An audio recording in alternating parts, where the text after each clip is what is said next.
안녕하십니까. 2024년 2월 9일 금요일입니다. 코페스 동반자 채널에서 오늘은 포탄 사업은 풍산만 돈 버는 게 아님 60km 사거리 포탄 대박 예고, 이런 주제로 말씀을 드리기로 하겠습니다. 오늘 귀향하시느냐고 많은 분들이 애를 쓰고 계실 텐데 안전하게 귀향하시고 즐거운 구정을 맞이하시기를 바랍니다. 오늘 말씀드리는 이야기는 전쟁 양상의 변화를 볼 수가 있는 대목입니다. 2차 대전 때 독일이 막강한 무장을 갖춰가지고 모스크바를 점령하려고 진격을 개시하자 러시아가 거의 인해 전술로 막다시피 했었습니다. 이번 우크라이나와 러시아 전쟁에서도 러시아는 병력으로 우크라이나군을 제압하려고 했던 시도가 여러 번 있었습니다. 그런데 이번 전쟁에서는 그냥 병력만 소모하고 효과는 없었습니다. 그 말은 이제는 인해 전술이 통하지 않는다, 이런 이야기입니다. 그리고 단순하게 병력과 소총과 보병을 지원하는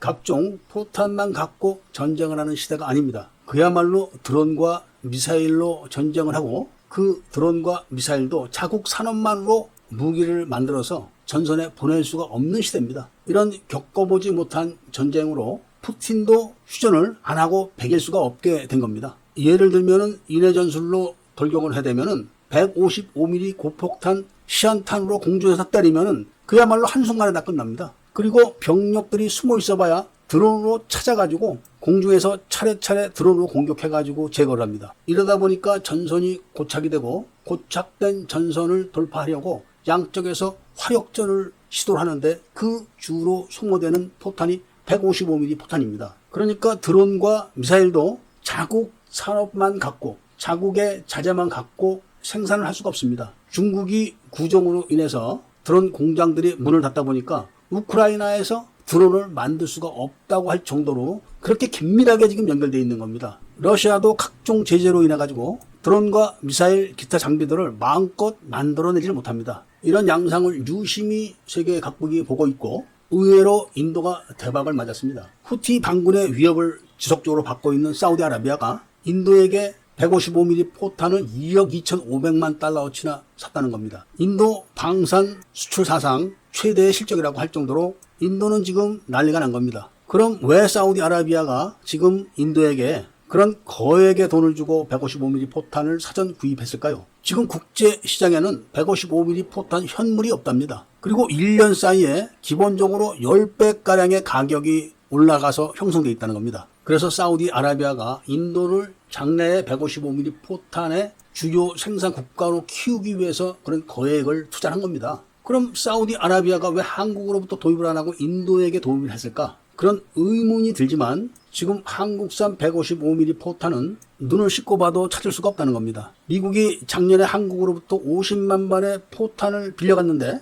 사실은 그게 빌려간 게 아니라 과거에 미국이 160만 발을 한국에게 양도를 했었는데 사정이 다급하니까 그중에서 일단 50만 발을 먼저 좀 빌려주고 그리고 니네가 만들어서 채워넣어. 그러면 내가 돈을 줄게. 이렇게 진행된 건데 아마도 이런 식으로 110만 발도 다 가져갈 겁니다. 그런데 우크라이나에는 한국이 직접 포탄을 공급을 할 수가 없기 때문에 폴란드에 자주포를 팔고 포탄 10만 발을 판매하기로 했는데 도착한 포탄이 40만 발이더라. 이런 방식으로 제3국에다가 판매를 하고 제3국에서 우크라이나로 보내는 것 같습니다. 나토에는 지금 한국산 자주포를 사용하는 나라가 한두 국가가 아닙니다. 그런데 포탄이 부족한 거는 러시아도 마찬가지입니다. 그래서 다급하게 북한산 포탄을 구입해다가 공급을 했지만 워낙 불발이 많고 불량이 많아서 장비들이 자폭하거나 유폭이 일어나서 인근이 막 쑥대밭으로 되는 일까지 발생해가지고 전전긍긍을 하기 때문에 푸틴이 찍어서 한국에다가 지금 난리를 치고 있는 겁니다. 그런데 이번에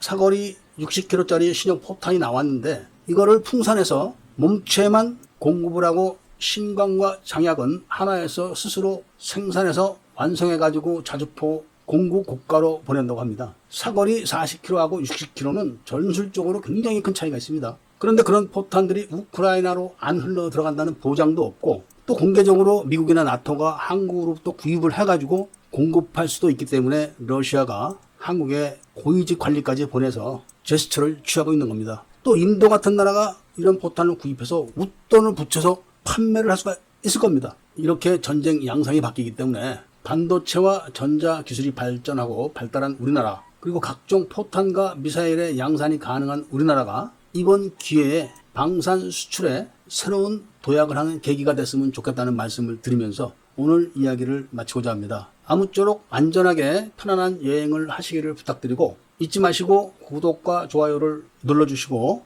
이야기를 들어주신 데 대해서 감사드립니다.